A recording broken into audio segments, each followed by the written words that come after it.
Hello, this is online group presentation for group 21. I did my project with Gunnar and Kevin.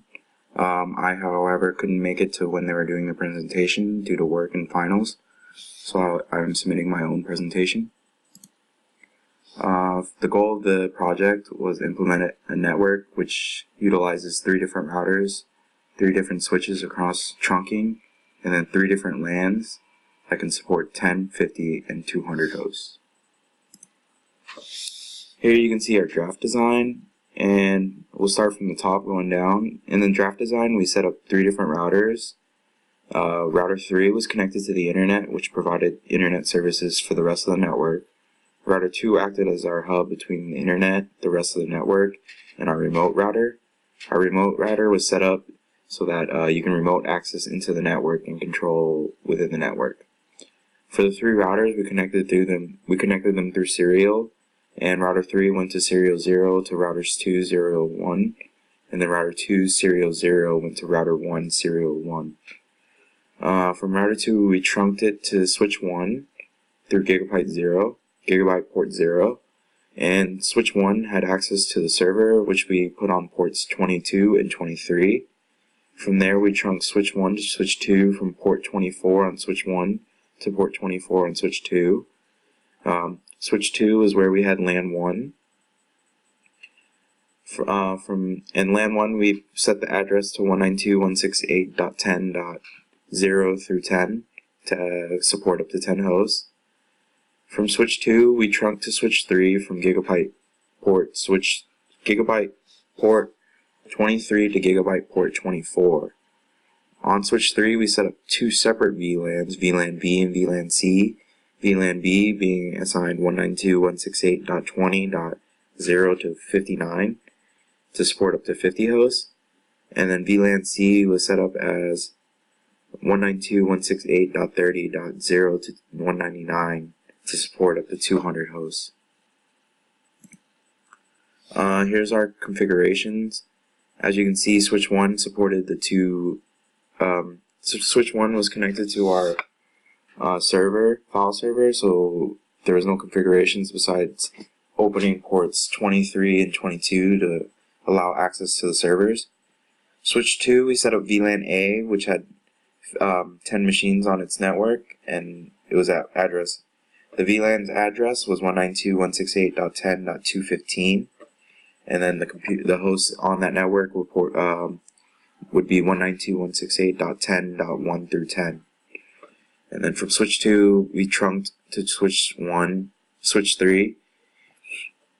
And then switch 3, we supported the 2 separate VLANs B and C. VLAN B for 50 hosts, set up on address 192.168.20.215. And then its respective IPs for that network would be 192.168.20.1 through 10. VLAN C was set up for 200 hosts, and that VLAN's address was 192.168.30.215, and the respective addresses for that VLAN would then be 192.168.30.1 through 200. And now we will go over the physical connections in our network. Here you can see the 3 routers daisy chained together. We use router 1 as our access to the internet. Router 2 is our hub, as you can see in the middle, where router 1 connected to 2, and then 2 connected to 3, which were allowed access to the remote server. And 1 and 2 would communicate to 2, and 2 would communicate to the rest of the network. These are our connections coming from our machines on the VLANs. We had 2 machines per VLAN and we implemented the minimum and maximums of each VLAN addresses, so you could see we allocated enough addresses.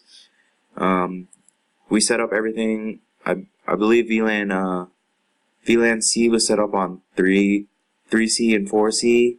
VLAN B was on 5C and 6C, and then VLAN A was on 7C and 8C, or 6C and 7C.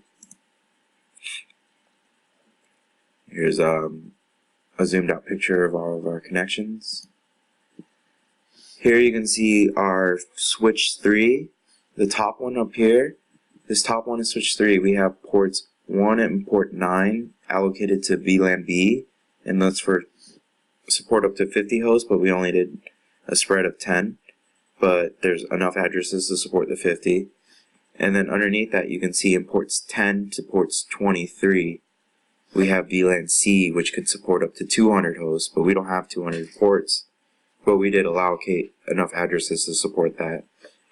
Here you can see on port 24, we've trunked it to switch our second switch here on the bottom to port 23, and on this switch we have our VLAN A, which was ports 1 through 10, and then you can see the yellow cable which was connected to the switch first switch, and then on port 24 we trunked to our last and final switch. Here you can see some pings from VLAN C, the 192.168.30, and we pinged the first machine pinging the last machine, and we got successful sends and receives. And this is the end of our presentation. Yes, so due to our schedules and work and finals, I was unable to meet with Gunnar and Kevin. We decided that we would put together a presentation, and then I would just present on my own, and they could present when they met. Thank you.